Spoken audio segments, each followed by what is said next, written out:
پڑھیں گے. بھلائی سب کی ہے حق بات، کھل کر بول دینے میں ہلاکت ہے ملا کر جھوٹ کو سچ گھول دینے میں. وہ اپنی بے تکی باتوں میں بے باکی دکھاتے ہیں، وہ اپنی ہمیں دوستو کیا ڈر حقیقت کھول دینے. ایک فیصلہ کن علمی اور تحقیقی پروگرام اظہار حقیقت. اعوذ باللہ من الشیطان الرجیم، بسم اللہ الرحمن الرحیم، وبہ نستعین وہو خیر ناصر ومعین. الحمد للہ رب العالمین، الصلاة والسلام علی اشرف الانبیاء والمرسلین وحبیب الہ العالمین ابی القاسم محمد واہل بیتہ الطیبین الطاہرین المعصومین المکرمین المیامین واصحابہ المنتجبین. اما بعد، قال اللہ الحکیم فی کتابہ الکریم، بسم اللہ الرحمن الرحیم، وَكَذَلِكَ نُوَلِّي بَعْضَ الظَّالِمِينَ بَعْضًا بِمَا كَانُوا يَكْسِبُونَ. صدق اللہ العلی العظیم. ناظرین محترم، اللہ کی حمد و ثنا اور اس کی تعریف و تمجید کے ساتھ ہم اپنی گفتگو کا آغاز کرتے ہوئے بہترین ہستیوں پر درود و سلام بھیجتے ہیں اور اس درود شریف کے ساتھ اپنے دل و دماغ کو معطر کرتے ہیں. آپ کی خدمت میں بھی سلام عرض کرتے ہیں اور پھر انشاءاللہ المستعان ہمارے اس آج کے 17ویں حصے میں آپ کو خوش آمدید کہتے ہیں اظہار حقیقت کے، اور گفتگو کے سلسلے کو آگے بڑھاتے ہیں. انشاءاللہ المستعان ہمارے ساتھ ہمارے ہم سفر بھی آپ سے ہم کلام ہو رہے ہیں. اظہار حقیقت کے پروگرام میں اپنے تمام ناظرین اور سامعین کی خدمت میں یہ سلام پیش کرتا ہوں. پروردگار عالم آپ سب کی توفیقات میں اضافہ فرمائے انشاءاللہ العزیز. ناظرین، اظہار حقیقت کا مقصد آپ سب جانتے ہیں، افہام و تفہیم کی فضا پیدا کرنا ہے. اب اگر حقائق ہم ظاہر کرتے ہیں غلط فہمیوں کو دور کرنے کے لیے اور ایک دوسرے کے قریب ہونے کے لیے اور بلانے کے لیے اور آنے کے لیے، تو بعض لوگوں کو البتہ تکلیف پہنچتی ہے جن کا مفاد مسلمانوں کے تفرقے ہی میں موجود ہے. وہ دیکھتے ہیں کہ جب تفرقے ختم ہو جائیں گے تو ہماری دکانیں کیسے چلیں گی، جس کی وجہ سے وہ بڑے ہی بیہودہ قسم کی باتوں کا آغاز کر چکے ہیں اور دھمکیاں مختلف ذریعوں سے ٹی وی چینلز پر حتیٰ کہ آ کر کے دینے لگے ہیں. حالانکہ حقیقت کے اظہار سے سب کا فائدہ ہے اور ہمارے امت مسلمہ کے جتنے بھی ہمارے اہل سنت والجماعت کے بھائی اور ہماری بہنیں ہیں وہ اس سے استفادہ کر رہے ہیں. علمی طبقہ شاباشی دے رہا ہے، اپریشیٹ کر رہا ہے. ہم ان کا شکر بجا لاتے ہیں، شکریہ بجا لاتے ہیں کہ جنہوں نے ای میلز کے ذریعے سے اظہار حقیقت کے پروگرام کو اور اس کے طریقہ کار کو اور اس کی تحقیقی روش کو سراہا ہے. اور امید ہے انشاءاللہ المستعان ہم کسی کی دھمکی سے بغیر ڈرے اس خوبصورت علمی اور تحقیقی اتحاد اور یکجہتی کی طرف بڑھنے کے لیے سلسلے کو بڑھائیں گے. اور ہمارا سلسلہ جو گزشتہ پروگراموں میں رہا کہ ہم نے قرآن مجید اور سنت رسالت مآب صلی اللہ علیہ وآلہ وسلم کی روشنی میں دیکھا کہ صحابہ کیا واقعی سارے کے سارے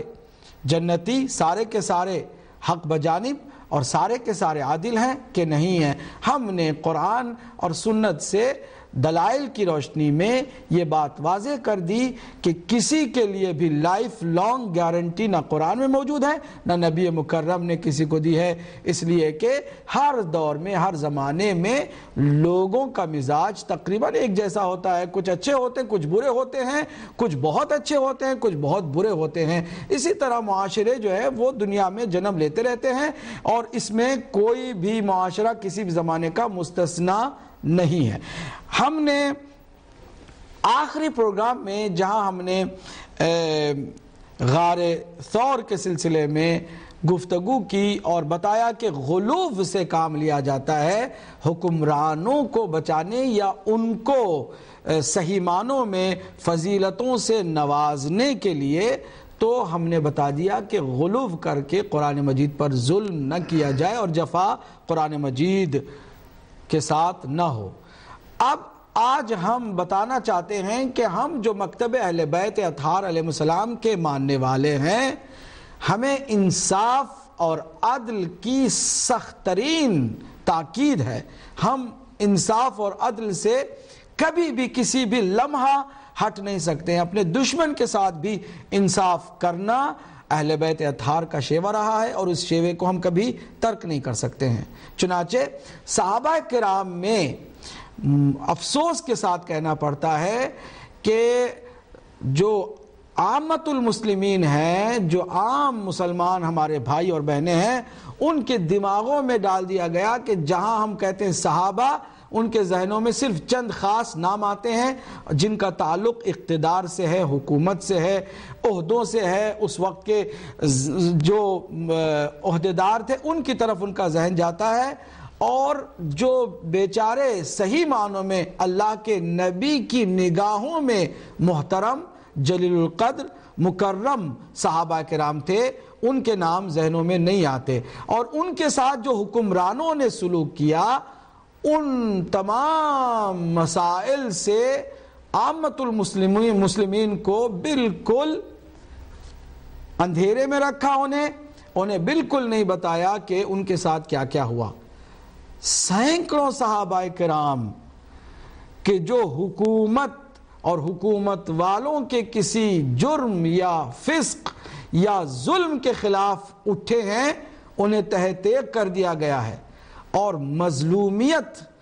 صحابہ کرام کی تاریخ کے اندر موجود ہے، لیکن افسوس کہ عام مسلمانوں کو اس کی کوئی خبر نہیں ہے۔ خاص کر جو جلیل القدر صحابہ کرام ہیں، ان کے ساتھ جو حکمرانوں نے کیا، یہ خود ایک ایسا دردناک باب ہے کہ ہم اگر ان باتوں کی طرف آپ کی توجہ کو مرکوز کریں گے تو آپ کو شوق لگے گا، لیکن جگر کو تھامیے گا۔ اور آج کے پروگرام میں انصاف کے ساتھ ہم مظلومیت صحابہ کو پیش کرنے جا رہے ہیں، وہ صحابہ کہ جو قرآن کی روشنی میں، سنت محمدی کی روشنی میں جلیل القدر صحابی تھے، لیکن انہیں حکمرانوں نے روندا، پیسا، ظلم کا نشانہ بنایا اور انہیں ایسا مظلوم قرار دیا کہ ان کی بات بھی محفلوں میں مسلمانوں کے نہیں ہوتی ہے۔ آج ہم کچھ انہی مظلوم صحابہ کا ذکر آپ کی خدمت میں پیش کر رہے ہیں۔ تاریخی واقعات کی روشنی میں ایک بات آپ کو ہم بتاتے چلیں کہ ہمارا ہمیشہ یہ طریقہ رہا ہے کہ ہم اہل سنت ہی کی کتابوں کو مین سورس قرار دیتے ہیں، تاکہ ہمارے جو اہل سنت کے بھائی اور بہنیں ہمیں دیکھ رہی ہیں وہ کبھی یہ نہ کہیں کہ وہ اپنی کتابوں کی بات کر رہے ہیں تو ہم کیوں ان کی کتابوں پر بھروسہ اور اعتماد کریں۔ آئیے ہم پہلے مظلوم صحابہ میں سے سنتے ہیں کہ ان کے ساتھ کیا ہوا۔ قبلہ بلال، حضرت بلال رضوان اللہ تعالی علیہ، رسول اللہ صلی اللہ علیہ وسلم کے باوفا اور جلیل القدر صحابی، مؤذن رسول صلی اللہ علیہ وسلم، اور اس دور کے میں کہہ سکتا ہوں صرف مؤذن نہیں بلکہ اسپیکر تھے اللہ کے نبی کے۔ ان پر تھوڑی سی روشنی ڈالیں اور ان کی مظلومیت کا بھی ذکر فرمائیں۔ اعوذ باللہ من الشیطان الرجیم، بسم اللہ الرحمن الرحیم۔ اللهم إنا نرغب إليك في دولة كريمة تعز بها الإسلام وأهله وتذل بها النفاق وأهله. وصلى الله على محمد وآله الطيبين الطاهرين المعصومين المنتجبين الهداة المهديين سيما بقية الله في العالمين روحي وأرواح العالمين في مقدمه الفداء. أما بعد، فقد قال الله سبحانه وتعالى في محكم الكتاب المبين: بسم الله الرحمن الرحيم. قل إن كنتم تحبون الله فاتبعوني يحببكم الله ويغفر لكم ذنوبكم والله غفور رحيم. صدق اللہ العلی العظیم. سب سے پہلے آپ کو اور آپ کی اور ہم سب کی یہ جو ٹیم ہے اس وقت کام کر رہی ہے، اور اپنے تمام ناظرین اور سامعین کی خدمت میں ہدیہ سلام پیش کرتا ہوں، اور پروردگار عالم سے دعا ہے کہ وہ ہم میں جو نورانیت ہے حق کی، اس میں زیادہ سے زیادہ جلوے ہمارے دلوں میں پیدا کرے، اور ہمیں نور بصیرت سے ہمارے دلوں کو روشنی نصیب فرمائے، اور ہمارے جن جن نے بھی عشق رسالت میں زندگی گزاری ہے، پروردگار عالم ان کی ارواح طیبہ کو ظاہر ہے کہ وہ ارواح طیبہ ان کی بہت ہی زیادہ عالی ہیں، پروردگار عالم انہیں متعالی فرمائے، اور انہی ہستیوں میں سے ایک جو بہت ہی بزرگ ترین اور انہیں جلیل القدر صحابی جنہیں کہا جاتا ہے کہ ابتدائی جو 70 وہ اسلام قبول کرنے والے ہیں، بزرگ ترین جو صحاب، ان میں سے ایک حضرت بلال حبشی جنہیں کہا جاتا ہے مؤذن پیغمبر اسلام کے سب سے پہلے جنہوں نے آذان کا سلسلہ کیا، اور بغیر کسی جھجک کے، بغیر کسی خوف اور بغیر کسی ڈر کے، اور ان کا شمار سابقین بالاسلام سے ہوتا ہے، اور اہل حبشہ کے رہنے والے تھے اور سیاہ فام تھے، لیکن اسلام نے ایک چیز بہت خوبصورت بتا دی ہے کہ اسلام کے دائرے میں اور پیغمبر اسلام کی وفا میں جو شخص شامل ہو جاتا ہے وہ نظام ہستی کا مالک بن جایا کرتا ہے پیغمبر کے صدقے میں، چاہے تو دن طلوع کرے یا نہ کرے، رضا اس کی چلا کرتی ہے. یعنی کیا ہے کہ جو اس در کا غلام ہوتا ہے، اللہ نے اس میں یہ طاقت عطا کر دی ہے، اور جن کے صدقے میں اللہ نے اس زمین اور آسمان کو بنایا ہے، ان کی شان کا انسان کیا اندازہ لگا سکتا ہے. ان کی بڑی پیغمبر اسلام کے بہت زیادہ مداح تھے. یہ اپنی زبان جو ان کی حبشہ میں تھی، اس میں بھی ان کے اشعار ملتے ہیں پیغمبر اسلام صلی اللہ علیہ وآلہ وسلم کے، کہ وہ جو ان کی تھی کہ ارا برا کنگرائی گرا کرا مندرا، یہ ان کی اپنی زبان ہے کہ جب یہ پیغمبر کو یہ شعر انہوں نے سنایا تو پیغمبر نے حسان بن ثابت سے فرمایا کہ اس کی ٹرانسلیشن کرو عربی میں. انہوں نے اس شعر کا جو حضرت بلال کا ہے یہ شعر، انہوں نے اس کی ٹرانسلیشن کی کہ اذ المکارم فی آفاقنا ذکرت فانما بک فینا یضرب المثل، کہ جب کہیں بھی اخلاق اور شان کریمی اور مکارم اخلاق کی بات آتی ہے تو لوگ آپ ہی کی ستائش کیا کرتے ہیں، آپ ہی کی بزرگی بیان کرتے ہیں. ہمارے علاقے میں یہ ہوا کرتا ہے، یعنی یہ وہ شان ہے حضرت بلال کی، اور عشق اور عقیدت اپنے آقا سرور دو عالم مرسل اعظم صلی اللہ علیہ وآلہ وسلم کے ساتھ. اس قدر سفر اور حضر میں پیغمبر اسلام کے ساتھ تھے، ہمیشہ ساتھ ساتھ نقش قدم کو زندگی کا سرمایہ قرار دیتے تھے. حضرت بلال نے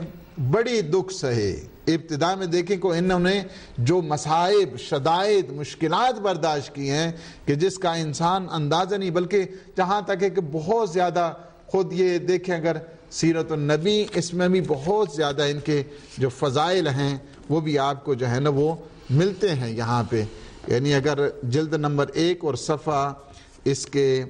149 پر اگر جائیں تو ایک مفصل جو ہیں کہ جو مؤذن کے لقب سے مشہور ہیں، حبشی و نسل ہیں، اور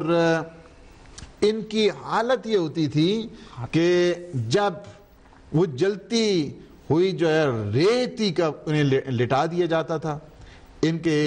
جو ہے نا وہ سینے پہ جو ہے نا وہ پتھر رکھ دیا جاتا تھا تاکہ جنبش نہ کرنے پائیں اور اسلام سے باز آ جائیں، اور جہاں تک کہ انہیں یہ گھٹ گھٹ کر مر جائیں، لیکن اس وقت بھی ان کی زبان سے ایک ہی لفظ نکلتا تھا، احد احد، وہ پروردگار